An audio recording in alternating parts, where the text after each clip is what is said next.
Beberapa bulan lepas, kalau tak silap saya, pernah jadi isu dekat Twitter. Seorang ni dia upload gambar gulai otak lembu. Dia cakap lah makanan tu macam makanan family dia. Lepas tu dekat komen tu ramai orang bergaduh sebab ada orang cakap tak boleh makan otak lembu. Ada orang cakap saya dah makan benda ni bertahun-tahun, tak ada apa-apa masalah. Jadi sebenarnya boleh ke tak kita nak makan otak lembu ni? Dan kenapa ada orang kata kita tak boleh makan otak lembu? Jadi kenapa orang kata kita tak boleh makan otak lembu ni? Bukan sebab daripada segi rasa. Apa yang bahayanya bila kita makan otak lembu ni ialah risiko untuk kita dapat satu penyakit. Jadi penyakit apa yang saya nak cakap hari ni ialah penyakit lembu gila, ataupun dalam bahasa Inggeris kita kenali sebagai mad cow disease, atau nama saintifik dia bovine spongiform encephalopathy. Jadi penyakit lembu gila ni dia ialah satu penyakit yang menyerang sistem saraf lembu, terutamanya otak. Jadi otak dia akan kena serang oleh siapa? Penyebab dia ialah prion. Prion ni apa? Protein yang struktur dia tidak terbentuk secara sempurna. Jadi apabila protein ini struktur dia dah lain, dia jadi toksik kepada sistem saraf dan menyebabkan degeneration of otak.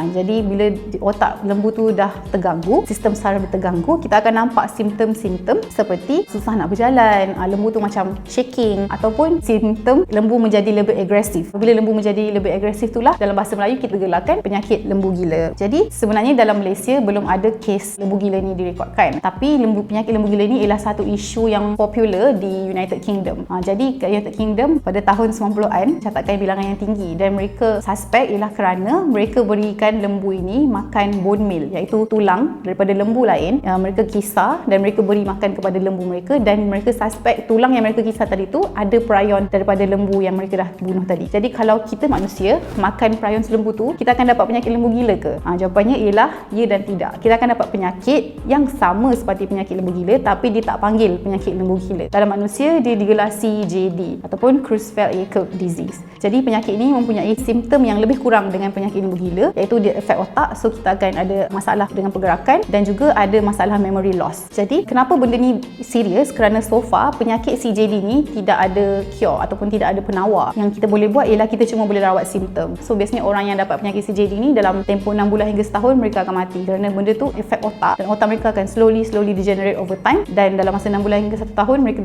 sudah tidak boleh survive. Yang kedua, kenapa penyakit ni bahaya ialah incubation period yang lama. Jadi incubation period ini ialah jangka masa daripada anda dapat prion tu dan nampak simptomnya. Jadi incubation period yang lama. Berapa lama? Untuk prion BSE ni, dia punya incubation period ialah 4 hingga 5 tahun. 4 hingga 5 tahun ni sangat lama. Jadi kalau lembu tu mungkin dia ada prion BSE, tapi dalam setahun 2 tahun anda tak nampak pun kesan dia. Sebab itulah orang kata sangat bahaya, kerana kita tak tahu pun sama ada lembu tu ada BSE ke tak. Lembu dah 2-3 tahun mungkin kita dah boleh sembelih. Dia punya simptom BSE tu kita masih belum nampak. Jadi cara nak diagnose BSE ni, nak diagnose kita kena ambil tisu daripada otak dia. Jadi dia punya proses nak diagnose ni sangat kompleks. Sebab itulah orang kata better safe than sorry. Sebab tu kita elakkan ataupun kita halanglah orang daripada makan otak lembu ni, kerana kita nak eliminate sebarang risiko untuk mendapat penyakit BSE. Jadi kesimpulannya, betul kan saya cakap tadi negara kita belum ada kes BSE ni. Jadi choice itu sebenarnya terletak di tangan anda. Kalau anda rasa, anda yakin bahawa lembu di negara kita tidak pernah dan tidak akan mendapat BSE, jadi hak anda untuk makan otak lembu tu masih ada. Tapi jika anda rasa better safe than sorry dan anda nak avoid any risk of contracting CJD, then it's better you